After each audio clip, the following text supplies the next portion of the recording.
बच्चों, आइए आज हम पढ़ेंगे बौद्धकालीन शिक्षा। बौद्ध काल में शिक्षा की क्या व्यवस्था थी, उसमें हम देखेंगे कौन से छात्र इसमें पढ़ाई कर सकते थे। इसको हम इसमें सम्मिलित करते हैं। यानी बौद्ध काल में विद्यार्थी कौन हुआ करता था। विद्यार्थी अर्थात विद्या प्राप्त करने का अधिकार किनको था और किनको नहीं था। तो पहली विशेषता में हम शामिल करते थे कि उस समय विद्यार्थी कौन होता था। बच्चों, बौद्धकालीन शिक्षा में सभी जातियों को शिक्षा प्राप्त करने का अधिकार था। देखा जाए तो उस समय ब्राह्मणों और क्षत्रियों के बच्चे उसमें अधिक पढ़ाई करते थे, पढ़ा करते थे। यहाँ तक कि राजा महाराजों से लेकर के मछुआरे तक के बच्चों को पढ़ने की व्यवस्था बौद्धकालीन शिक्षा में थी। वहाँ के विद्यालयों में ये सभी अध्ययन कर सकते थे। केवल वहाँ के चरवाहों के बच्चों को इसमें पढ़ने का अधिकार नहीं था।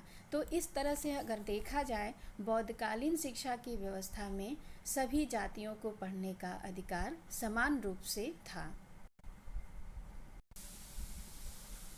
बौद्धकालीन शिक्षा की दूसरी विशेषता है कि पढ़ने की अवस्था क्या थी। बौद्धकालीन शिक्षा में शिक्षा आरंभ करने की अवस्था क्या थी। तो बच्चों, वहाँ पढ़ने की अवस्था 8 वर्ष मानी जाती थी। यानी कि बौद्ध काल में प्रवेश की अवस्था 8 वर्ष निर्धारित थी। वहाँ ये बच्चे 12 वर्ष तक अध्ययन करते थे। इनको प्रवेश लेने के पश्चात श्रमण, सामनेर कहा जाता था अथवा नवशिष्य कहा जाता था। 20 वर्ष के पश्चात इनकी शिक्षा समाप्त हो जाती थी और ये भिक्षु के रूप में प्रवेश करते थे। शिक्षा प्राप्त करने के लिए इनको अपने माता पिता की आज्ञा की आवश्यकता होती थी। ये बिना अपने माता पिता के आदेश के शिक्षा प्राप्त नहीं कर सकते थे। आते हैं हम तीसरी विशेषता के रूप में देखते हैं कि शिक्षा प्राप्त करने के लिए कौन अयोग्य था, किनको शिक्षा प्राप्त करने का अधिकार नहीं था।